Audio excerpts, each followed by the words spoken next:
Assalamualaikum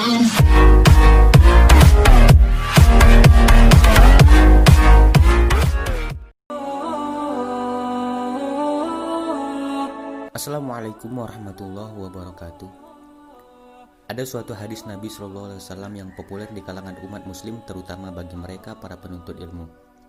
Dari Abu Hurairah radhiyallahu an, ia berkata bahwa Rasulullah SAW bersabda, "Sesungguhnya Allah tidak melihat pada bentuk rupa dan harta kalian, akan tetapi Allah hanyalah melihat pada hati dan amalan kalian." Hadis riwayat Muslim. Hadis ini sejalan dengan salah satu firman Allah dalam Al-Quran yang artinya, sesungguhnya orang paling mulia di sisi Allah adalah orang yang paling bertakwa di antara kamu. Quran Surah Al-Hujurat ayat 13. Ada suatu kisah sahabat Nabi yang begitu menyentuh hati karena memilih berjihad bersama Rasulullah SAW daripada kenikmatan dunia. Allah pun menjadikannya syahid dan menjadikan rebutan para bidadari. Namanya Julaibib radhiyallahu an. Begitulah ia dipanggil. Namanya menunjukkan kalau ciri fisiknya yang kerdil dan pendek. Nama Julaibib merupakan nama yang tak biasa dan tidak lengkap. Nama ini bukan ia sendiri yang menghendaki, bukan pula orang tuanya. Julaibib hadir ke dunia tanpa mengetahui siapa ayah dan ibunya. Demikian pula orang-orang semua tidak tahu atau tidak mau tahu tentang nasab Julaibib. Bagi masyarakat Yastrib atau Madinah, tidak bernasab dan tidak bersuku merupakan aib yang besar. Tampilan fisik dan keseharian Julaibib yang lusuh menjadi alasan orang lain tidak mau dekat-dekat dengannya. Wajahnya terkesan sangar, pendek, bunguk, hitam dan fakir. Kainnya usang, pakaiannya lusuh, kakinya pecah-pecah, tidak beralas. Tidak ada rumah untuk berteduh, tidur hanya berbantalkan tangan, berkasurkan pasir dan keritil. Tidak ada perabotan, minum hanya dari kolam umum yang diambil dengan telapak tangan. Abu Barzah, pemimpin Bani Aslam, sampai-sampai berkata tentang Julaibib, "Jangan pernah biarkan Julaibib masuk di antara kalian. Demi Allah, jika dia berani begitu, aku akan melakukan hal yang mengerikan kepadanya." Demikian keadaan Julaibib kala itu. Namun Allah berkehendak menurunkan rahmatnya.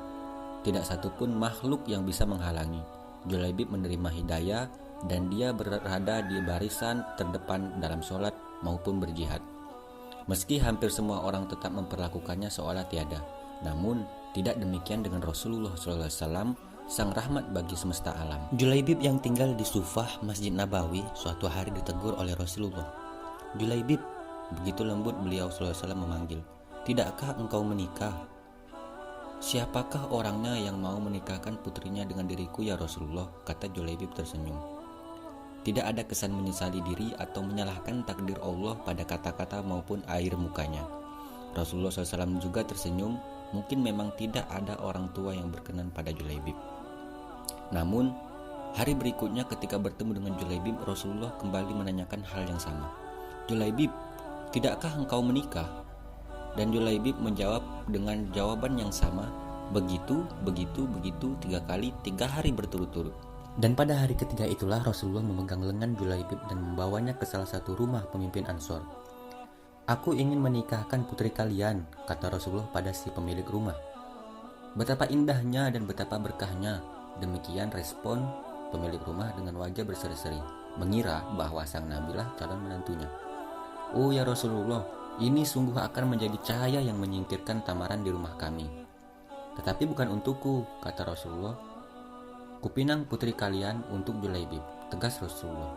Julaibib nyaris terpikik ayah dan sang gadis. "Ya, untuk Julaibib." "Ya Rasulullah, saya harus meminta pertimbangan istri saya tentang hal ini," kata ayah sang gadis.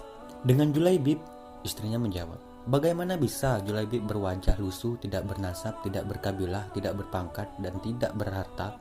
Demi Allah tidak akan pernah putri kita menikah dengan Julaibib." Perdebatan itu tidak berlangsung lama. Dari balik tirai sang putri berujar, "Siapa yang meminta?"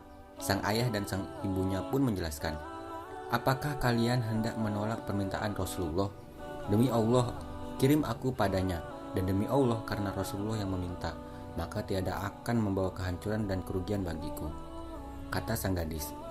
Sang gadis soleha itu lalu membaca ayat yang artinya, "Dan tidaklah patut bagi lelaki beriman dan perempuan beriman apabila Allah dan Rasulnya telah menetapkan suatu ketetapan, akan ada bagi mereka pilihan lain tentang urusan mereka. Dan barang siapa mendurhakai Allah dan Rasulnya, maka sesungguhnya dia telah sesat yang nyata. Quran Surah Al-Ahzab ayat 36. Dan sang Nabi dengan tertunduk berdoa untuk sang gadis solehah itu, "Ya Allah, limpahkanlah kebaikan atasnya dalam kelimpahannya yang penuh berkah. Jangan kau jadikan hidupnya payah dan bermasalah." Demikian doa indah Rasulullah. Maka benarlah doa Nabi SAW. Tak lama kemudian Allah karuniakan jalan keluar baginya. Kebersamaan di dunia ternyata tidak ditakdirkan terlalu lama. Meski di dunia sang istri solehah dan bertakwa, tapi bidadari telah terlampau lama merindukannya di surga. Julaibib lebih pantas menghuni surga daripada dunia yang tidak bersahabat padanya. Saat syahid di medan perang, Rasulullah begitu kehilangan. Pada akhir pertempuran, Nabi SAW bertanya, "Apakah kalian kehilangan seseorang?" "Tidak ya Rasulullah," serempak sahabat menjawab. "Apakah kalian kehilangan seseorang?" tanya Rasulullah kembali dengan wajah yang merah bersemu. "Tidak ya Rasulullah." Kali ini sebagian menjawab dengan was-was. Beberapa orang menengok ke kanan dan ke kiri. Rasulullah menghela nafasnya. "Tetapi aku kehilangan Julaibib," kata beliau. Para sahabat pun tersadar dan berkata, "Carilah Julaibib." Maka Julaibib yang mulia pun ditemukan. Ia terbunuh dengan luka-luka di sekujur tubuh dan wajahnya. Di sekitar jasadnya ada 7 jasad musuh telah ia bunuh. Rasulullah dengan tangannya sendiri mengkafani Julaibib. Beliau mensalatkan dan berdoa, "Ya Allah, dia adalah bagian dari diriku dan aku adalah bagian dari dirinya," kata Rasulullah. Demikian kisah Julaibib yang akhir hayatnya berakhir syahid ketika membantu Rasulullah SAW dan para sahabat. Pilihannya berjihad dan merindukan syahid mendapat ganjaran indah dari Allah Subhanahu wa Ta'ala. Rupa memang tidak seelok para bangsawan, harta tak sebanyak yang dimiliki raja. Namun bidadari surga berebut menginginkan sosok Julaibib. Tepatlah kiranya kita menyimpulkan bahwa ketakwaan merupakan harta paling berharga di sisi Allah. Sebab kekayaan, rupa maupun kedudukan di dunia akan lenyap begitu ajal datang menghampiri pemiliknya.